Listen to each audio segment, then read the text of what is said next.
한때 오락실을 풍미했던 캡콤의 아케이드 게임으로 제목의 캐딜락은 원작에서 주인공 잭이 몰고 다니는 캐딜락 자동차를 뜻하며 다이노소어는 말 그대로 공룡, 즉 현대 문명의 이기인 자동차와 중생대의 집의 동물인 공룡을 붙여서 제목으로 사용한 것이다. 처음부터 미국향으로 제작된 게임인 만큼 아메리칸 스타일에 맞춰 난이도도 높게 설정되어 있다 보니 밸런스 조절이 썩 좋다고는 할 수 없지만 기본적으로 잘 만들어진 게임이고 특히 한국에서도 벨트 스크롤 액션 게임 전성기에 나온 게임임에도 야구 격투 리그맨 등과 함께 이상하리만치 인기가 높은 게임이다. 본디 원작은 마크 슐츠의 제노조익 테일즈 만화가 히트한 후 당시 애니메이션의 주 시청자인 미국의 10대 소녀들에게 맞게 원작의 폭력적이고 선정적인 부분을 삭제하면서 내용을 변형시키고 제목을 바꿔서 애니메이션화한 것이 바로 캐딜락 다이노소어다. 이후 애니메이션을 베이스로 마블 코믹스에서 이걸 다시 만화화했으며 또 이 만화를 캡콤이 벨트 스크롤 액션 게임화한 것 또한 캐딜락 다이노소어다. 일반 유저들 사이에선 무스타파가 선호도 1위이며 2위로는 메스를 꼽는다. 하지만 플레이어들의 실력이 올라갈수록 슬슬 무스타파와 메스를 동등하게 치거나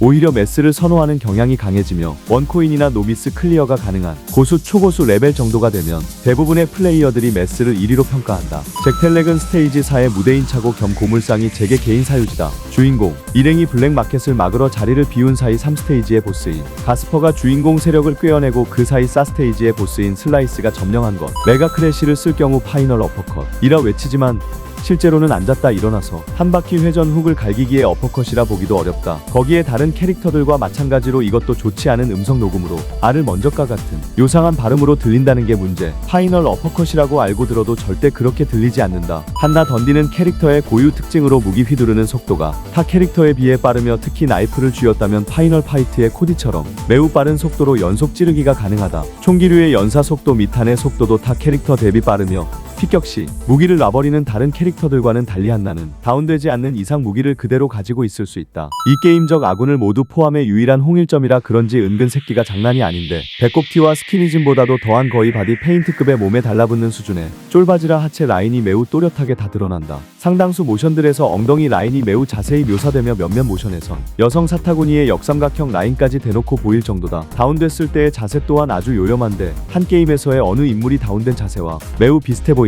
무스타파 카이로는 무스타파의 핵심은 일반 대시 공격으로 제작진도 공인하는지 장점에 빨간 글씨로 FLYINGKICK라고 대놓고 적혀있다. 그의 대시 공격인 드롭킥은 광속 발동의 판정, 리치, 파워 모두 우수하다. 일부 까다로운 보스나 특정 졸개들도 대시 공격을 적절하게 활용해서 수월하게 격파가 가능할 정도. 메스 오브라도비치는 키에 비해 다리는 길고 허리가 짧으며 하체는 부실하고 상체가 발달한 브록 레스너와 비슷한 체형이다. 블러지는 외수판 기준 이름도 그렇고 생김새도 그렇고 색깔도 그렇고 딱 같은 자사의 유명 대전 격투 게임의 캐릭터 블랑카를 연상시키는 녀석이다. 슬라이스는 실질적인 최종 보스이자 원코인 노다이 플레이의 최악의 난관으로 패턴화를 실패하면 그냥 노다이는 실패라 봐도 무방하다.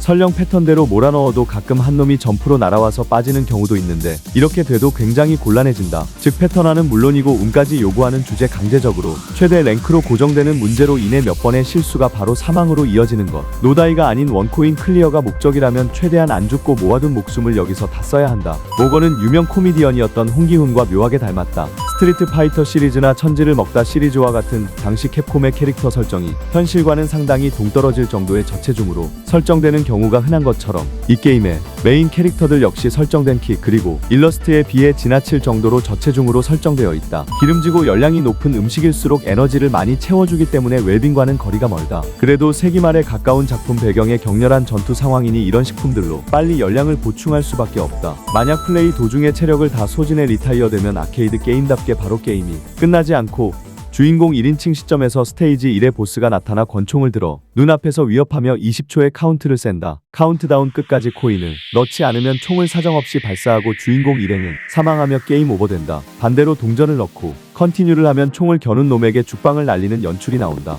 캐딜락 다이노소어 두 번째 대격변이 세가 CD와 PC판으로 나왔다. 한나와 잭이 탄 캐딜락을 백뷰 시점에서 조종하여 여러 장애물을 피하거나 쏘아 부수며 목적지까지 도달하는 게임이다. CD를 이용한 당시로서는 방대한 용량 덕분에 만화책 기반 컷신을 잔뜩 끌어다 썼고 그래픽은 그런대로 괜찮지만 반복되는 플레이와 지나친 급커브 등으로 문제가 많았다. 게임 영상 부재 때문에 캡콤 게임의 후속작으로 오인되기도 하지만 같은 IP를 사용하였을 뿐 플랫폼도 제작사도 장르도 모두 다른 관계없는 게임이다. 게임 내 체력과 색깔이 정말 다양하다. 한 줄마다 색깔이 다르며 색깔은 빨간색, 노란색, 보라색, 연두색, 파란색, 살구색, 분홍색, 하늘색, 청록색 순이다. 캡콤에서 제작한 아케이드용 벨트 스크롤 액션 게임 중 유일하게 한 번도 이식되지 않은 게임이다. 원작이 만화인 데다가 제목이 애니메이션판 기반이라 원작자와 애니메이션 쪽 양쪽의 판권 또한 작중 등장하는 캐딜락의 현 소유 기업인 제너럴 모터스까지 판권이 얽혀 있어서 이식 가능성은 굉장히 낮은 편. 캡콤 벨트 액션 컬렉션에서도 수록되지 못했다. 다만 비슷한 수준으로 판권이 꼬여있던 에이리언 때 프레데터가 2019년 캡콤 홈 아케이드에 수록이 된 것을 보면 가능성이 아예 없지는 않을 듯하다.